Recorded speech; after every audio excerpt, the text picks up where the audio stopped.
नमस्कार। आज हम पढ़ेंगे आधुनिक कविता अधिकार,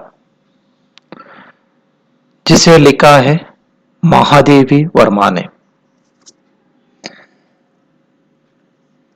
सबसे पहले हम जान लेंगे कवयित्री का परिचय। कवयित्री महादेवी वर्मा हिंदी साहित्य में छायावादी कवयित्री माने जाते हैं, जिनको आधुनिक मीरा के नाम से भी बुलाया जाता है। कवयित्री का जन्म 1907 ईस्वी में उत्तर प्रदेश के फर्रुखाबाद में हुआ था। मां के आदर्शमय चरित्र और आस्तिकता और नाना के ब्रजभाषा प्रेम से प्रभावित होकर आप बचपन से ही साहित्य की ओर उन्मुख हुई। आपकी प्रारंभिक शिक्षा इंदौर में और उच्च शिक्षा प्रयाग में हुई थी। घर पर ही संगीत और चित्रकला की शिक्षा भी दी गई। प्रयाग विश्वविद्यालय से एमए के उपरांत महिला विद्यापीठ प्रयाग में प्राचार्य के पद पर नियुक्त हुई। आपने कुछ रचनाएं भी रचित किए हैं, जैसे निहार, रश्मि, नीरजा, सांध्य गीत, दीपशिखा, अतीत के चलचित्र, स्मृति की रेखाएं, यामा आदि। गद्य और पद्य दोनों में निपुण महादेवी वर्मा को यामा के ऊपर भारतीय ज्ञानपीठ पुरस्कार से सम्मानित किया गया। आपकी साहित्य साधना के फलस्वरूप भारत सरकार ने पद्म भूषण की उपाधि से अलंकृत किया। आपकी मृत्यु 11 सितंबर 1987 को हुई थी। कवयित्री महादेवी वर्मा आधुनिक कविता अधिकार में दुख को प्रकट करते हैं। बौद्ध दर्शन के दुखवाद से प्रभावित महादेवी वर्मा संपूर्ण काव्याभिव्यक्तियों में वेदना और करुणा का स्वर प्रधान रूप में मुखरित करते हैं।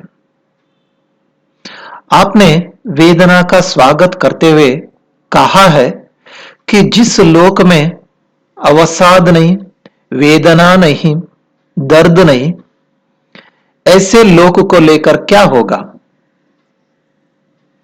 जीवन की सार्थकता परिस्थितियों से डटकर मुकाबला करने में है, न कि पलायन करने में या भागने में।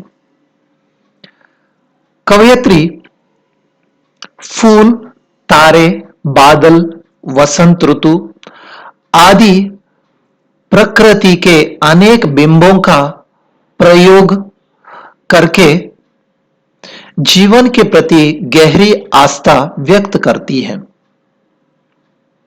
कवयित्री को दुख बहुत प्रिय है, जो मनुष्य के संवेदनशील हृदय को समस्त संसार से बांध देता है। वे अमरों के लोक को टुकरा देते हैं और भगवान से मिटने का अधिकार की चाह करते हैं।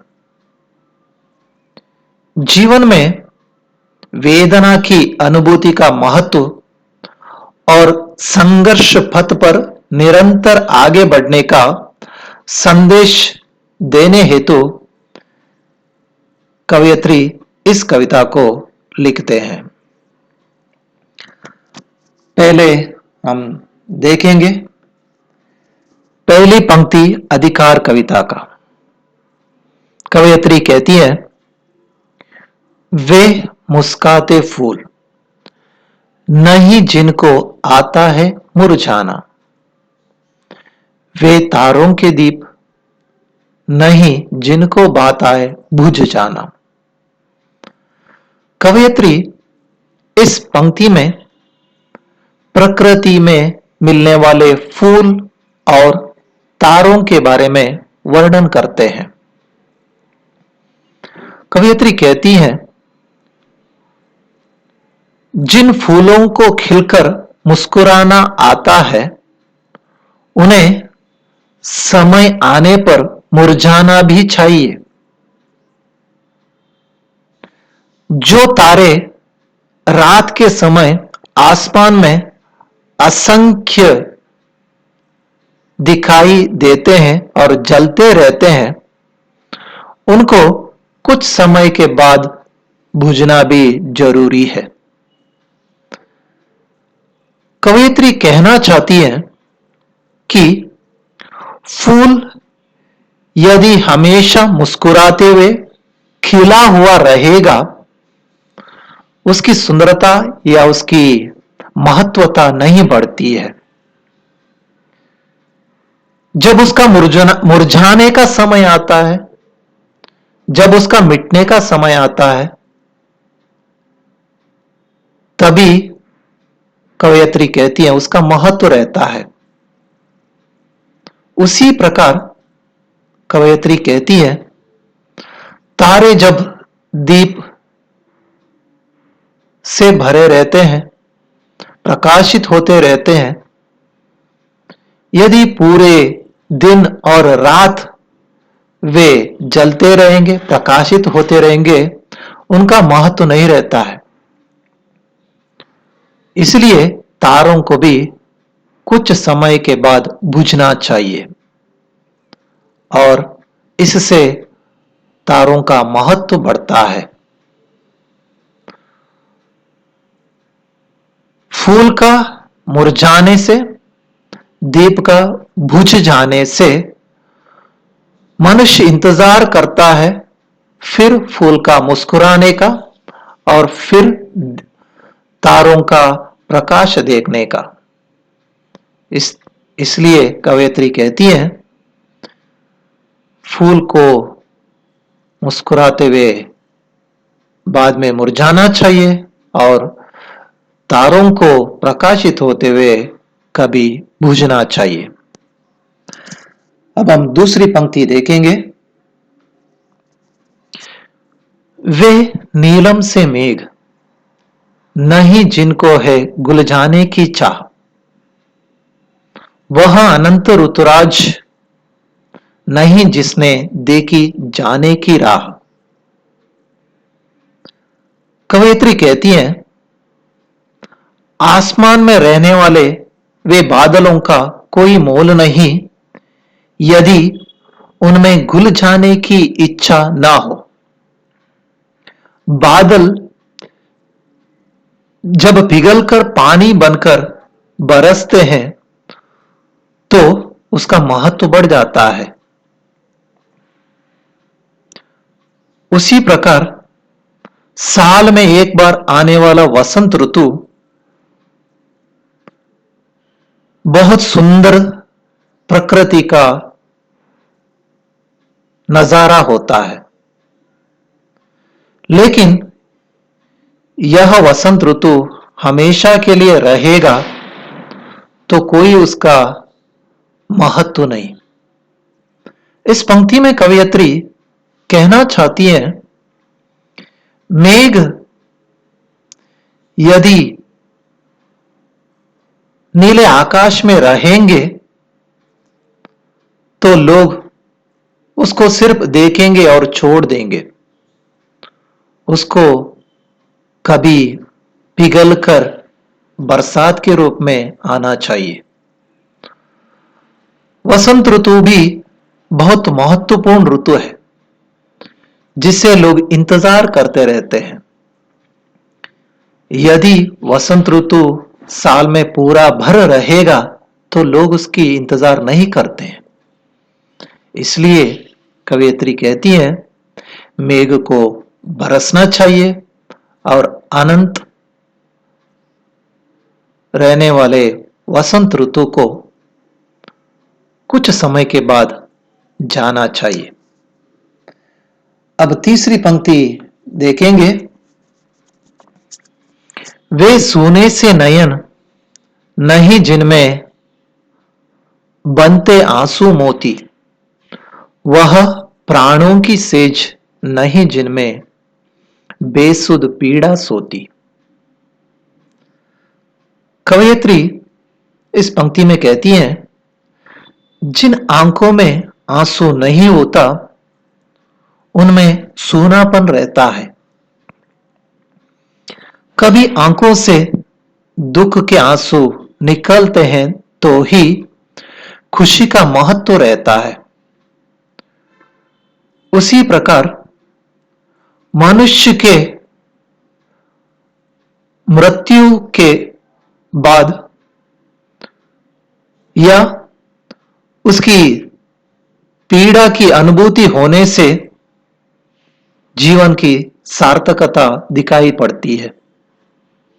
संघर्षमय जीवन ही सफल जीवन है। कवयित्री कहना चाहती है कि जीवन में सुख और दुख दोनों होना चाहिए। कवयित्री इस कविता में या इस पंक्ति में कहती है, बिना आंसू के रहने वाले आंखें अच्छे नहीं लगते हैं। आंखों में आंसू मोती के रूप में बहने चाहिए, तभी उसका एक महत्व दिखाई पड़ता है।